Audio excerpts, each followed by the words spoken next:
हेडक्वॉर्टर आमकां कॉल येयलो 4:15 की हांगासर ड्राय क्लासाक उजो पेटलो म्हणून आमी रोखडेच आमी टर्न आउट केले आनी on the spot we had reach आनी हांगासर पळयत जाल्यार हांगासर ड्राय क्लासाक हांगासर उजो पेटिल्लो आनी हांगासर मागीर तेजे कडेन पळयत जाल्यार हांगासर रिजो बोटी दवरिल्ले ताका उजो पेट्टलो.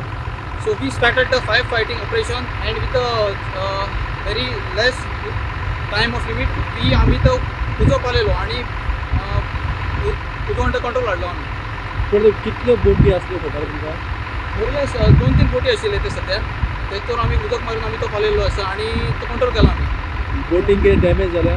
डॅमेज जाल्या भितरले ते रिजो बोटी कशे आशिल्ले ते आतां मातशे डॅमेज जाले भितरले सायड डॅमेज जाले आनी ड्राय क्लासाक हांगासर लागिल्लो सो जाले डॅमेज. मातशे त्रास जाले भितर आसले? चड आमकां इतलो त्रास सांगना कुशीकूच आशिल्लो न्हू बिचाच्या कुशीक so we had entered easily. कितले टँकर हाडले तुमी? फायर फोर्स हेडक्वॉर्टरची एक गाडी आयिल्ली आनी ताच्या पयलीं आमची पणजी स्टेशनाची गाडी आयिल्ली हांगासर. आनी हे जाग्याचें नांव कितें आसा? करंजाळे सारकें opposite to the petrol pump.